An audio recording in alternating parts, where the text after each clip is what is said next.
Allez, salut tout le monde, c'est Greg, j'espère que vous avez la forme. Reprise des reviews, pas mal de taf en ce moment. Je pense que vous avez peut-être un petit peu deviné, la chaîne un peu au ralenti, mais on va essayer de reprendre un petit peu le rythme avant les vacances, avant d'être submergé par les nouvelles arrivées. On va aborder du coup les accessoires par rapport à la photo et surtout les graphistes, photographes et graphistes. On va toucher surtout la retouche d'images, là où ça va être intéressant pour nous, avec une tonne de petits accessoires de nos amis de chez Uyon qu'on avait déjà vu sur la chaîne. Donc sans grand mystère, juste après le générique.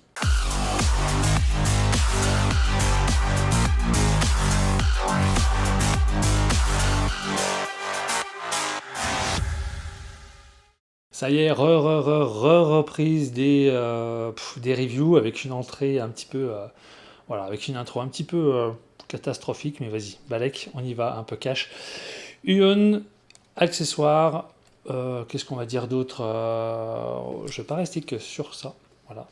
On va attaquer direct avec quelque chose d'assez lourd. On part directement avec la 22 +, la Canva de chez Uyon.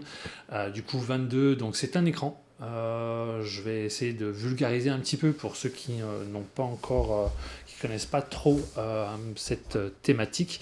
Là, on va être du coup sur une dalle de 22 pouces qui va nous permettre, via un stylet qui remplacera notre souris, qui nous permettra voilà, de pouvoir dessiner, corriger.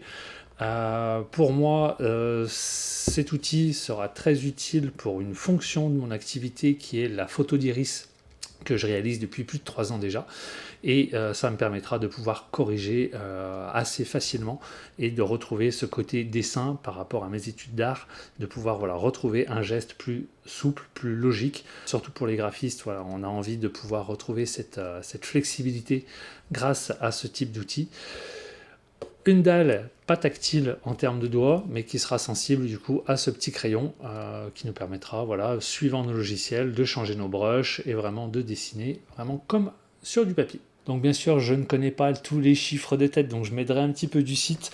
Qu'est-ce qu'on a?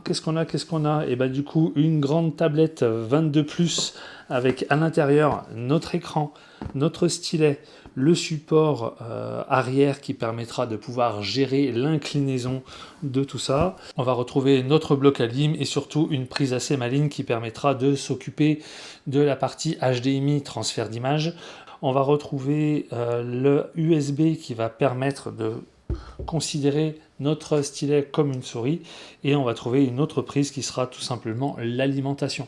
Tout ça en une seule connectique sur notre tablette qui sera en USB-C, et l'intégralité du flux passera par l'USB-C. Alors sur pas mal de mes thèses, j'ai fait en sorte que la config soit à peu près ici sur le setup que j'utilise le plus, mais du coup ayant des configurations en termes d'écran pas forcément folle, ça me forçait à allumer à chaque fois 3 écrans pour pouvoir gérer un petit peu toute ma config, tout mon setup, et c'est pas là où je m'amusais le plus. Donc du coup j'ai créé un autre point juste derrière, et ce sera à partir du PC portable qui gardera lui aussi une résolution en 16:9 et en 1080, et qui sera du coup compatible, et ce sera un dupliqué d'écran plutôt que de jouer avec un écran au-dessus, un écran en dessous.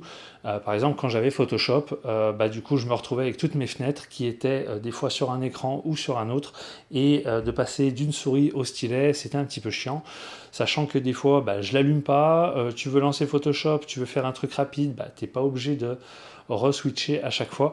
Donc j'aurai une config dédiée retouche iris et éventuellement graphisme, et là du coup je pourrais éventuellement faire tout ce qui va être recadrage et réglage de base sur mes images. Avant d'aller trop loin, je voulais faire une petite parenthèse sur un petit accessoire que j'ai rajouté, qui est le, je ne sais même pas comment il l'appelle, Kidial Mini. Ça parlera peut-être pas à grand monde, en fait tout simplement c'est un petit pavé numérique avec une roulette et la possibilité de sélectionner. Branchement USB-C, donc tu le branches directement à ta tablette, et la tablette en USB viendra à connecter.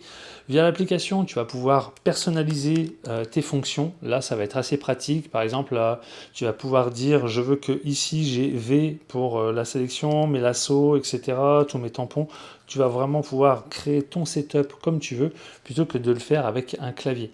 Là, tu vois que on sera sur une config avec PC portable, c'est pas top d'aller chercher du coup tout simplement ces raccourcis clavier à partir du clavier physique. Là, on a du coup un petit clavier déporté qui peut être sans fil et qui permettra de pouvoir être déplacé comme tu veux. Tu vas pouvoir aussi assigner des fonctions, si tu veux CTRL plus Maj plus V ou CTRL Maj A, etc.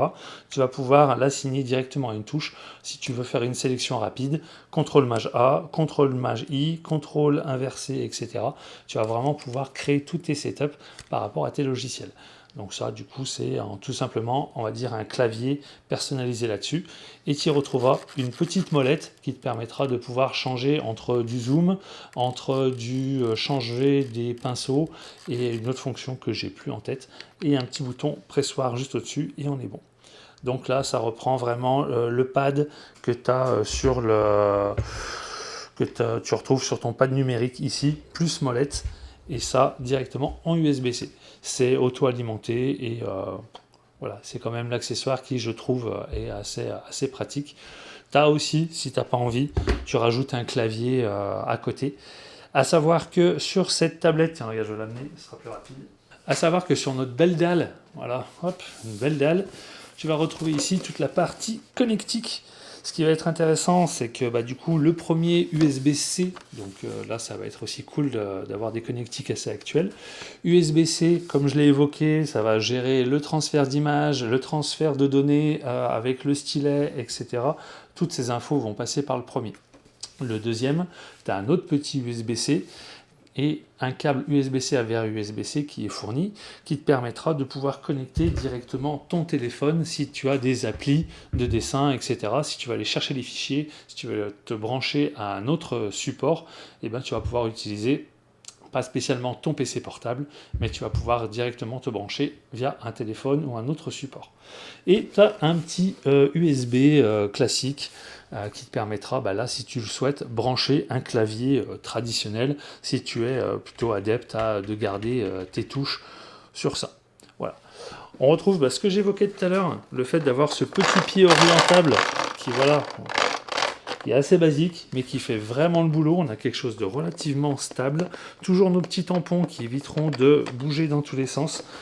À l'arrière, tout simplement, le plateau, lui, il reprendra les pas de vis un petit peu, j'ai pas envie de dire international, mais vraiment les supports standards de fixation. Donc si tu as un bras, comme j'ai fait, tu vois, sur mes écrans, si tu veux utiliser ce type de bras, tu pourras.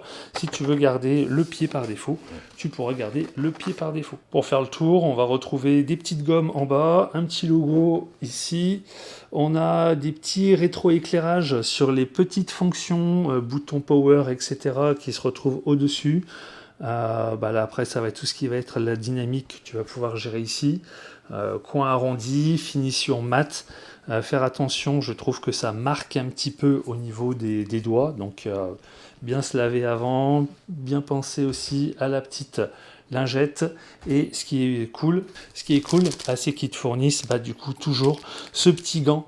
Vu que tu es toujours en train de frotter l'écran avec ta main, et là au moins tu sais que tu viendras moins à te lisser la paume, et surtout voilà, sur des travaux qui sont un peu plus longs, ce sera toujours plus pratique d'avoir ce petit gant. Hop, tiens, si j'y pense, petite lingette derrière, microfibre, afin de pouvoir nettoyer tout simplement ton écran des graisses éventuelles. Tac, intégré. Allez, on va partir sur quelques chiffres, parce que du coup, je pense que ça pourrait peut-être parler à quelques-uns d'entre vous. Je crois qu'en termes de précision, de pression, voilà, pour jouer sur la dureté des pinceaux, etc., je crois qu'on est toujours sur des chiffres élevés, sous les coups des 4000. Je vais essayer de te retrouver la ref exactement. Écoute, en termes de poids, un petit 3,9 kg. La dimension, on est sur un 54 cm sur 32 cm. La résolution, on est bien sur un 1920 sur 1080, donc en Full HD et au ratio 16:9. Le type de dalle IPS, ils évoquent un verre anti-reflet laminé. Le rapport de contraste est à 1200 pour 1. Hop, qu'est-ce que j'avais repéré d'autre? La latence à 14 millisecondes. Volume gamme 140% en sRGB. Qu'est-ce qu'on a? Ah non, tiens, regarde, j'ai dit une connerie. La sensibilité de pression, moi je disais du 4000, donc c'était vraiment, j'en suis loin. On est sur du 8192. Donc du coup, on a quand même bien pimpé tout ça par rapport aux anciennes générations que j'avais. Bon, après la lime, hein, on s'en fout, 12 volts, 3 ampères. Allez, qu'est-ce qu'on a encore comme petit chiffre? On a du 16,7 millions de couleurs d'affichage. Allez, histoire de nous perdre encore un peu dans les termes, le traitement total lamination de l'écran permet d'éliminer la parallaxe. Allez, hop, je crois que j'ai perdu beaucoup de personnes. Bon, que dire de plus sur ce type d'appareil? Ça reste des super outils, ça permettra vraiment de faire gagner un temps précieux. Moi, du coup, je sais que c'est une ergonomie que j'apprécie. J'ai vraiment une grande préférence de dessiner sur écran plutôt que des tablettes où du coup, ta main et ton regard du coup sont pas du coup dans le même axe. Je ne reviendrai vraiment pas en arrière sur ce type de retouche. Honnêtement, c'est vraiment un gain de travail. Moi, comme je l'ai pu l'évoquer, ce sera vraiment sur du projet Iris parce que j'ai vraiment un besoin de détails, j'ai vraiment besoin d'aller gommer et d'aller chercher du coup toutes les petites imperfections, les petits reflets et de retrouver du coup ce côté manuscrit qu'on retrouve dans notre travail. J'aime de moins en moins travailler à la souris sur ce type de détails. Même si avec les années on est quand même bien à l'aise, là du coup au moins ça permet d'avoir la tête dans l'écran et de pouvoir vraiment s'occuper de ça. Et qui sait, peut-être sur d'autres types de projets, je pense que ça pourrait aussi avoir son intérêt. Qu'est-ce qui m'a plu en plus? Qu'est-ce qui m'a plu? Honnêtement, pour connaître les gammes concurrentes en termes de prix et de qualité, il n'y a vraiment pas photo. Là, on va vraiment être sur une bonne entrée avec, je dis pas ça parce que, voilà.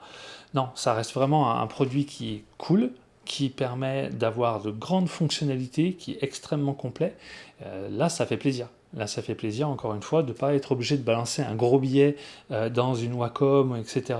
Même si, voilà, ça reste du bon matos. Je pense qu'ils se reposent aussi beaucoup sur leur marque. Nous, on souhaite, encore une fois, avoir un max de détails, avoir un prix quand même qui reste accessible, surtout sur des grandes dalles. À savoir que là, du coup, ce sera un modèle qui sera plutôt compliqué à trimballer. Sachant que le site proposera des versions un petit peu plus nomades pour les personnes avec, qui veulent faire peut-être dans le train sans forcément être connecté à un PC, etc. Je crois qu'il y a des solutions assez intéressantes. Pour ceux qui veulent se lancer dans cette aventure, allez jeter un coup d'œil sur le site, il y a plein de tailles, il y a plein de références, voilà, on n'est pas obligé de rester sur du 22, on peut taper plus haut pour les graphistes, surtout de plus en plus sur ceux qui vont faire du modelage, on va tester du ZBrush, on va faire de la modélisation, que ce soit du Maya, du 3DS, n'importe quoi, ce sera compatible, ça permettra d'avoir un gain de temps assez conséquent là-dessus. Mot de la fin. Qu'est-ce qu'on peut dire sur mot de la fin? Plutôt très content parce que du coup, voilà, moi j'ai pu éditer directement l'ensemble de mes derniers tableaux, de mes gros projets Iris, etc. que j'ai bien fait avancer. Le gain de temps, je crois que je l'ai dit un nombre trop important dans cette review. Mais voilà, surtout le rapport qualité-prix, d'avoir quelque chose d'aussi réactif qui permet, voilà, encore une fois, de pouvoir nous permettre d'être beaucoup plus productifs, de s'amuser, de continuer à rester dans le côté geek et qui est surtout bien évolutif, où je pense qu'il n'y aura pas une énorme décote dans les futures années, encore une fois, quand on va vouloir renouveler son matos, etc. Les petits accessoires nickel. Si, il y a une petite parenthèse que j'ai pas trop faite. La petite parenthèse que j'ai pas trop faite, c'est qu'on va retrouver, alors du coup, on va partir du principe que vous n'avez pas vu les anciennes reviews et que vous connaissez peut-être pas spécialement. On va retrouver du coup notre petit stylet avec nos deux petits pointeurs de nos clics droit, clic gauche ici. Donc parfait sur Photoshop d'aller choisir directement ces brushes là-dessus. Je vais essayer de l'illustrer. Et sur notre petit support, on va pouvoir poser notre crayon sous deux manières. À l'intérieur, tu vas toujours retrouver des mines. Ces petites mines te permettront, voilà, si un jour tu perds, tu casses, tu abîmes cette petite mine, tu l'enlèves et à l'intérieur, tu en as à peu près voilà, une dizaine qui te permettra voilà, de pouvoir voir dans l'avenir. Honnêtement, pour en avoir utilisé souvent, j'ai pas eu l'occasion d'avoir même eu besoin de changer mes mines. Alors j'ai pas trop poncé, comme peut-être certains, le dessin là-dessus, mais pour une utilisation normale, je pense pas que tu aies besoin dans l'avenir de ça. Mais bon, c'est présent, et ça fait quand même bien plaisir que ce soit présent. Allez, je repars sur la partie prix. Encore une fois, des prix accessibles pour une qualité qui est quand même énorme. Et ça, du coup, il n'y a pas photo. Il n'y a pas photo, il n'y a pas besoin d'aller partir sur des modèles à 3 à 4 000 balles. Pas besoin, pas besoin. Tu as des choses, tu as des produits vraiment top. Bon, je ne vais pas reparler de qualité, c'est tout nickel. Va faire le curieux, jette un coup d'œil sur les collègues. C'était une petite découverte et surtout une facilité pour moi dans mon activité, en espérant que du coup ça t'aidera à pouvoir choisir sur tes futurs modèles. Sur ce, je vous dis à la prochaine et je vais vite enchaîner sur les prochaines reviews. Ciao ciao!